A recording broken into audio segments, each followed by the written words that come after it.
하나님의 말씀입니다. 예레미야 9장 26절 말씀입니다. 곧 애국과 유다와 에돔과 암몬 자손과 모압과 및 광야에 살면서 살적을 깎은 자들에게나 모든 민족은 할례를 받지 못하였고 이스라엘은 마음의 할례를 받지 못하였느니라 하셨느니라. 아멘. 머리를 멋지게 깎은 아이가 있습니다. 그런데 이 아이가 수많은 헤어스타일 중에 왜 하필이면 이렇게 머리를 멋지게 깎았을까요? 남자 그 헤어스타일의 종류에는 옛날에 우리가 했던 상고머리가 있잖아요. 또 요즘엔 우리 해병대에서 돌출 상륙형 머리도 있고, 그 다음에 그 인디안의 그 종류의 라스트 모이칸 들으면 거기도 이 관자놀이 부분을 모두 다 이렇게 깎아버리고 가운데만 이렇게 머리 두면서 아주 강인한 인상을 주는 그런 헤어스타일인데 오늘 이 아이도 이런 머리를 청구하고 있습니다. 또 반대로 어떤 특정 부위의 머리를 이렇게 기르는 사람도 있어요. 연예인들 중에 또 있고 뉴키즈 온더 블록도 보면 옛날에 요 꽁지머리 해갖고 뒤쪽에 그 머리만 유독 놔두고 다른 머리는 다 깎아버리는데 그거만 길러요. 근데 이렇게 하는 데는 다 그 특정한 의미를 두고 그렇게 하는 겁니다. 아무 생각 없이 하는 건 아니고 이렇게 깎으면 누구가 좋아할 것이다. 그래서 어떤 특정 신을 섬기기 위해서 이런 머리를 하는 겁니다. 그 신이 좋아하기 때문에. 그래서 내가 이런 행위를 하게 되면 상당히 종교적인 행위죠, 일종의. 그 다음에 그 신이 나를 지켜줄 것이다. 나와 함께 해줄 것이다. 라는 그런 의미와 마음의 간절한 소망을 담아서 그런 행위를 하는 것이죠. 그런데 보면은 특별히 오늘 그 머리를 멋지게 깎은 이 헤어스타일은 특정한 그 신, 우상을 숭배하기 위해서 그런 머리를 했습니다. 그러다 보니까 성경 레위기에서는 이 머리 스타일을 금지합니다. 레위기 19장 27절 말씀에 보니까 머리가를 둥글게 깎지 말고 이 상고머리죠. 지금은 깎아도 됩니다. 지금은 우리가 상고머리 깎으면서 어떤 특정 바알신이라든지 그거를 경배하기 위해서 깎는 건 아니잖아요. 멋있으니까 그냥 깎는 거죠. 이 상고머리 하면 특별히 여성들에게 남자들이 인기를 끌죠. 옛날에 상고머리 안 하면 여자들이 쳐다보지도 않았거든요. 그래서 이제 하는 거죠. 다 의미가 있다니까요. 그 머리를 깎는 데는. 그 다음에 이 머리 깎는 거하고 비슷한 게 할례입니다. 남자의 생식기 끝부분을 자르는 거죠. 자, 이것도 왜 하냐 하면은, 세상과 단절하고 하나님만을 섬기기 위해서 할례를 했습니다. 근데 놀라운 사실은, 이스라엘 백성만 할례를 한 게 아니고, 주변에 있는 모든 열방들도 그 당시에 할례를 했다라는 사실입니다. 고고학적으로. 왜 했나 보니까, 그 나라도 그 나라의 신을 위해서 했대요. 그러니까 이 할례의 목적도 특정 그 종교라든지 그 어떤 신에게 잘 모여서 그 신으로 하여금 어떤 보호할 신과 축복을 받고 그리고 그 신을 섬기는 삶을 온전히 살기 위해서 사는 거죠. 그 신에게만 올인하기 위해서 다른 어떤 것에 경륜을 팔지 않고 신에게만 잘 보이면 그 신이 너에게 축복을 해줄 것이다라는 그런 간절한 기대와 소망을 담아서 할례를 하는 겁니다. 그러니까 이런 취지에서 보았을 때 할례나 머리를 멋지게 깎는 거나 모두 다 똑같은 목적을 가지고 있게 되는 것이죠. 자, 어떤 목적일까요? 그 당시에 머리를 멋지게 깎는 거 그리고 할례를 하는 거 모두 다 물질의 축복을 받기 위해서라는 공통점을 발견을 할 수가 있습니다. 실제로 고대든 지금이든 아무리 종교적인 의식을 한다 하더라도 예를 들어서 우리가 어떤 무당을 불러갖고 천만원짜리 구슬을 하잖아요. 그러면 그 무당에게 어떤 영적인 축복을 받기 위해서 합니까? 아닙니다. 그 무당에게 이게 될 것 같지는 않지만, 칼 위에 올라선다든지 그게 내가 무슨 상관입니까? 그런데 그런 행위를 통해서 내가 잘 먹고 잘 살기 위해서 하는 거죠. 엄밀하게 말해서. 그럼 우리 교회 왜 옵니까? 우리 교회도 마찬가지로 우리가 왜 예배 드립니까? 하나님이 내 모든 삶의 주인이고, 따라서 그분이 나를 지켜줄 것이라는 것을 믿기 때문에 우리가 예배 드리는 거잖아요. 그러니까 그런 의미에서 보면 다 똑같다는 겁니다. 우리가 아는 거는 물질밖에 없어요. 우리가 영적인 뭐랍니까, 우리가? 많은 영적인 사람이다, 어떤 보이지 않는 세계를 추구한다 하지만 실제적으로 우리가 아는 것은 물질밖에 없다는 겁니다. 솔직히 얘기해야 된다는 거죠.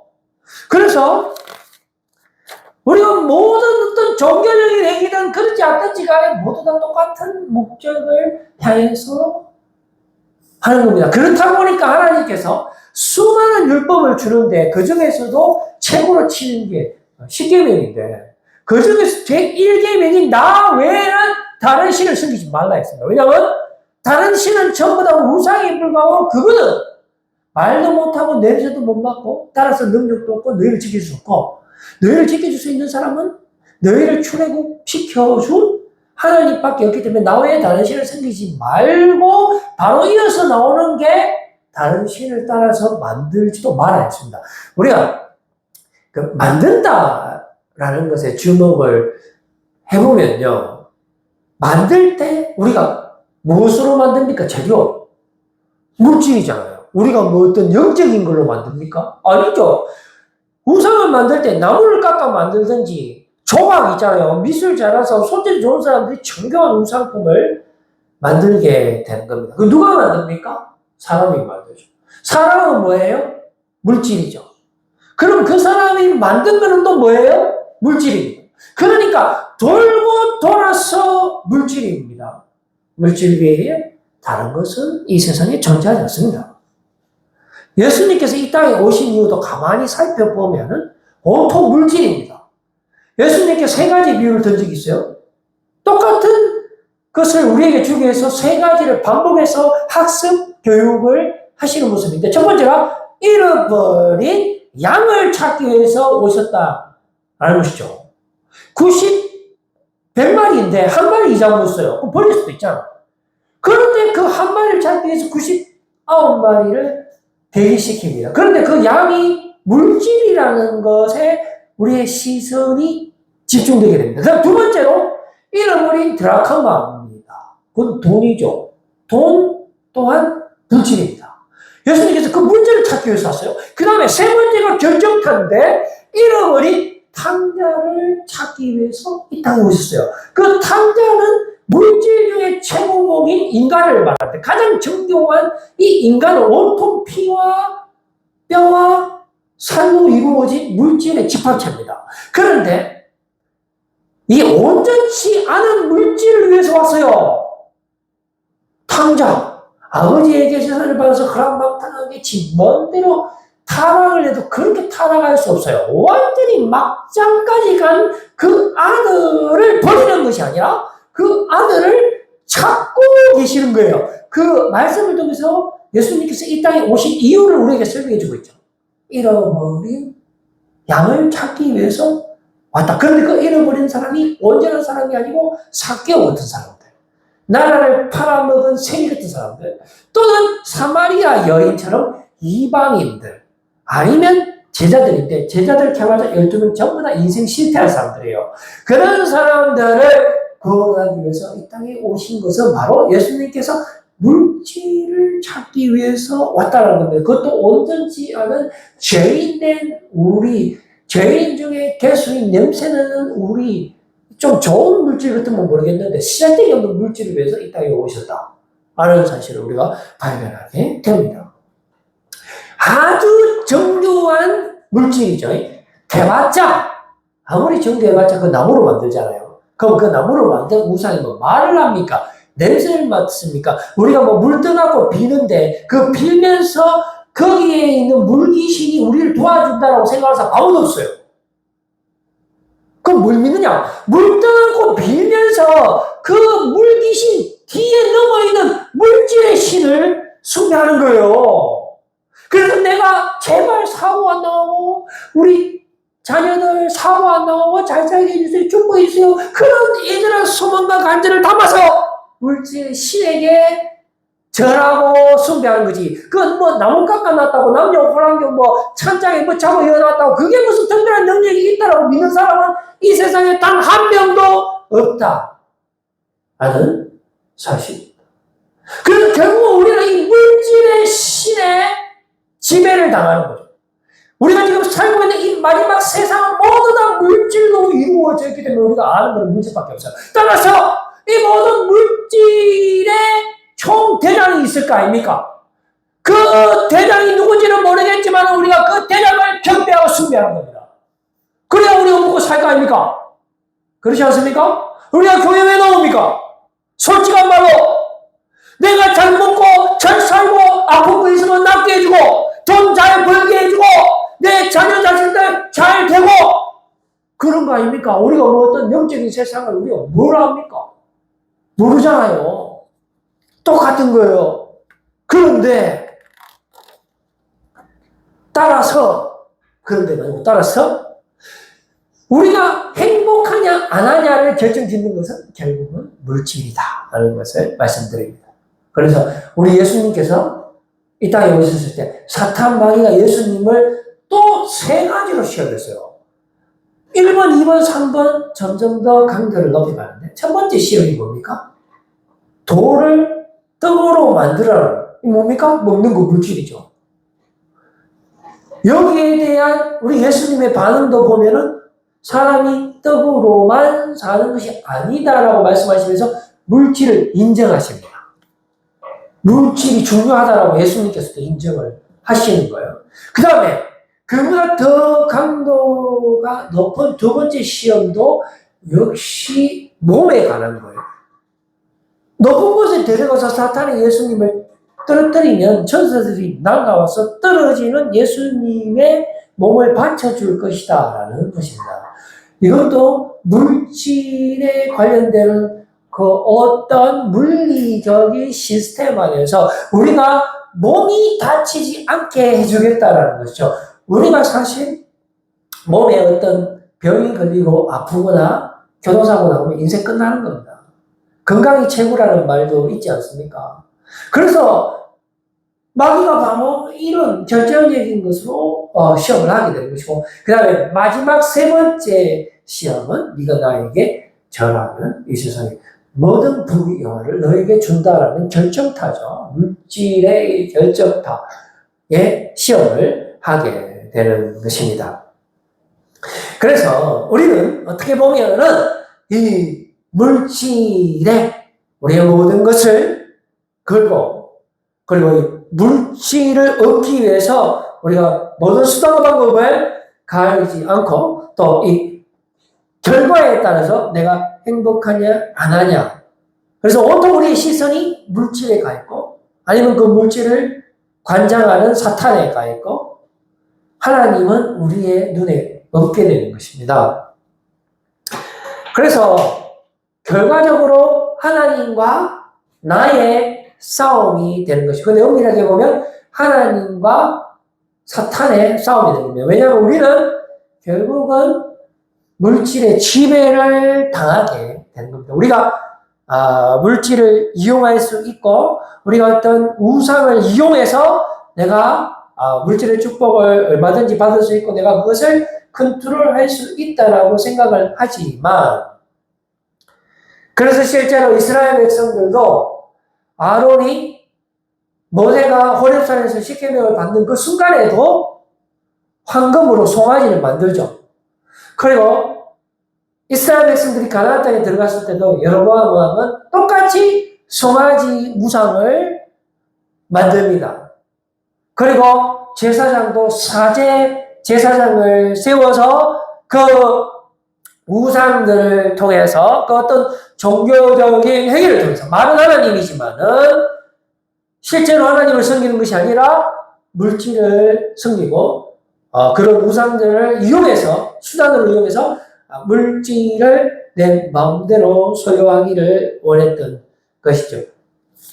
그러나 사실은 물질의 지배를 받게 되면서 결국은 우리의 인생은 오직 물질의 다스림을 당하고 죄의 다스림을 당하고 사탄의 다스림을 당하면서 결국은 하나님과 우리, 나, 육신, 어떤 물질, 어떤 사탄과의 대결로 정리가 되게 되는 것입니다.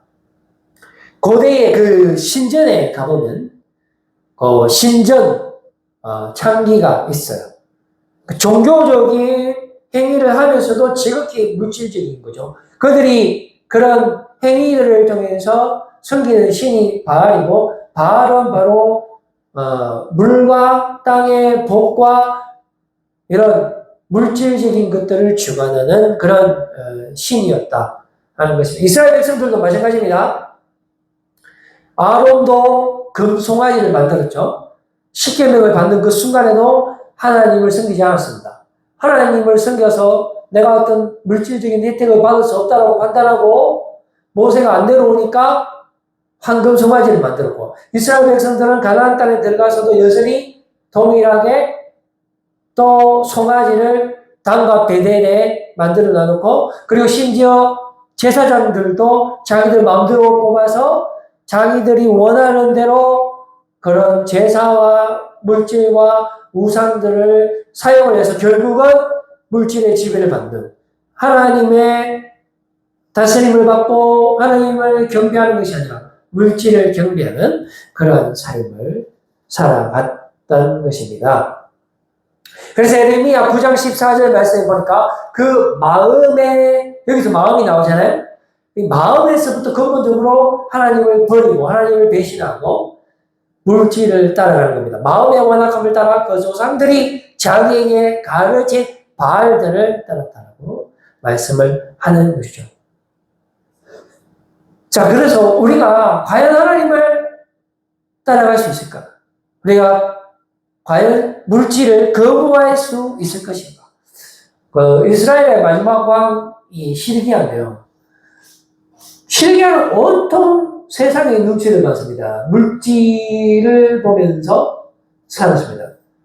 하나님을 의지하는 것이 아닙니다. 마지막에도 이집트를 의지했고 바벨론의 눈치를 받고 백성들의 눈치를 봤습니다. 그렇게 해야지만 자기가 사는 줄로 알았습니다. 그러나 결국은 하나님께 심판을 당하는 겁니다. 하나님이 물질의 주인이에요.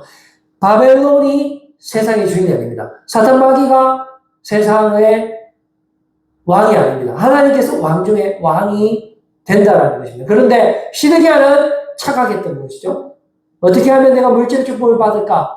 바벨론을 따라갔고 이집트를 따라갔고 이스라엘 백성들의 눈치를 따라갔습니다. 그러나 그에 반해서 바룩이라는 에레미야 선지자의 개인 비서가 있었어요. 그런데 이 개인 비서는 귀족 출신이지만 모든 부귀영화를 내려놓고 에레미야의 개인 비서로서 에레미야를 통해서 선포되는 하나님의 말씀을 기록했습니다. 온전히 자신의 모든 것을 부정했습니다. 우리가 기도할 때 오직 하나님의 영광을 위해서 살게 하여 주시옵소서라고 기도하면 머리가 하얘지지 않습니까? 그럼 나는 뭔데? 이래 되잖아요. 내가 하나님의 영광을 위해서 살겠습니다. 내가 온전히 나를 버리고 나를 내려놓고 오직 내 안에 예수 그리스도가 가득 찬 삶을 살기를 원합니다. 라고 기도하지만 그러면 나는 뭐 먹고 살죠? 이렇게 머리가 하얘질 때가 있는 것입니다. 내가 과연 내 존재 자체를 부정할 수 있습니까? 여러분, 의식 없이 살 수 있습니까? 예수님께서 사람이 떡으로만 사는 것이 아니다라고 말씀하시고 오직 주의 말씀으로 사신다고 말씀하여 주셨지만 과연 예수님께서 말씀하신 것처럼 우리가 떡이 없이 그것을 부정하면서 살 수 있겠냐 말입니다. 불가능합니다. 그 자체가 불가능하지만 그러나 예수님께서는 나를 따르기를 원하는 자는 오직 자기 십자가를 지고 나를 따라야 된다고 말씀해 주고 있습니다. 우리가 어떻게 내 십자가를 지고 따라갈 수 있단 말입니다. 여기서 말하는 십자가는 바로 이 모든 이 물질적인 것을 말하는 겁니다. 왜 십자가가 물질적인 것이야? 죄에 대한 대가이기 때문에 그렇습니다. 반드시 죄를 지면 십자가의 처형을 통해서 죄에 대한 처벌을 받아야 되기 때문에 그렇습니다. 그런데 우리의 죄의 문제를 우리가 해결할 수가 없는 것입니다. 우리가 이 물질의 세상, 이 시스템에서 벗어날 수 있는 길이 없는 것입니다. 따라서 우리는 우리의 존재를 거부할 수가 없고 이 모든 것이 불가능하게 되는 것입니다. 그래서 오늘날 우리가 주님을 따르고 예수님을 따른다라는 이 삶 자체가 모순이라는 거예요. 이거는 불가능한 것이고 우리의 힘으로는 하고 싶지도 않고 할 수도 없는 그런 상황에 우리가 처해 있는 것입니다. 그렇다 보니까 우리가 바꾸치기 하는 것입니다. 하나님과 피조물의 위치를 바꾸는 것이죠. 원래는 하나님이 우리의 주인 되시는데 우리가 이제는 하나님을 버리고 물질을 우리의 주인으로 삼아서 살아가는 모습을 로마서 1장 23절에서 25절 말씀에 기록하고 있는 것입니다. 썩어지지 아니하는 하나님의 영광을 썩어질 사람과 새우 짐승과 기어다니는 동물 모양의 우상으로 바꾸었다. 이게 우리의 모습이라는 것입니다. 그러므로 하나님께서 그들의 마음의 정욕대로 더러움에 내버려 두사 그들의 몸을 서로 욕되게 하게 하셨으니 이런 것들이 하나님의 진리를 거짓 것으로 바꾸어 피조물을 조물주보다 더 경배하고 성님이라 주는 것 영원히 찬송할 이시로다. 아멘. 우리가 솔직하게 하나님이 있고 물질이 있습니다. 원래는 하나님이 진짜고 물질이 가짜예요. 그런데 우리는 지금 물질이 진짜고 하나님은 보이지도 않는 분이다. 따라서 우리의 주인은 물질이고 하나님은 아무것도 아니다. 이게 완전히 바뀌었어요. 원래 하나님이 주인인 겁니다. 그런데 우리는 물질을 숨기고 있는 삶을 살고 있습니다. 이것을 바로 잡기 위해서 예수님께서 이 땅에 오셨어요. 인간의 모습으로, 죄인의 모습으로 우리의 죄를 대속하시기 위해서 이 땅에 오신 것입니다. 우리의 죄 문제를 해결하기 위해서 오셨어요. 우리가 예수님을 따르기 위해서는 우리의 십자가를 지고 따라야 하지만 누가 우리의 십자가를 집니까? 아무도 내 죄값을 감당하기를 거부합니다. 내가 죄인인 것도 거부하고 또 죄인인 것도 사실은 모릅니다. 그리고 그 죄를 담당하고 싶지도 않습니다. 그러면서도 계속 내가 가는 길은 제 길을 걷고 있어요. 내가 지금 어디로 향하는지도 알지를 못합니다. 죄의 지배를 받습니다. 물질의 지배를 받습니다. 오늘날 우리는 종교 생활을 하면서 머리를 모질게 깎으면서 할례를 하면서 세상의 신을 섬깁니다. 사탄 마귀를 섬깁니다. 오늘도 잘 먹고 살게 해주세요. 예수님은 아무것도 아닙니다. 이렇게 우리가 살고 있지만 바로 이런 죄를 위해서 이런 말도 안 되는 죄인의 개수를 위해서 예수님께서 이 땅에 오신 거예요. 우리의 눈을 열어주시기 위해서 우리가 죄에서 해방시켜 주시기 위해서 우리의 죄의 문제를 해결하시기 위해서 주님께서 우리의 죄를 대신해서 십자가에 죽으신 것입니다. 예수님께서 이 땅에 오셨어요. 그때까지만 해도 좋았습니다. 그냥 목수의 아들이겠지. 그런데 어떤 사람이 하나님의 아들이라고 이야기하기 시작했어요. 막 병든 자도 고치고 네 제사함을 받았느니라 막 이런 말도 막 하고 바다위를 막 걸어가고 46년 동안 지었던 성전을 다 허물을 하다가 3일 만에 지켰다라는 이런 신성모독적인 말도 서슴없이 하시는 그분이 당연히 처형받죠. 그 누가 살려주겠습니까? 십자가에 못 박아라, 십자가에 못 박아라. 죽였는데 알고 보니까 그분이 하나님의 아들이고 죽었던 이유가 바로 내 죄를 대신해서 죽었던 것입니다. 죽고 끝나서는 아무런 문제가 없는데 3일 만에 부활하셨어요.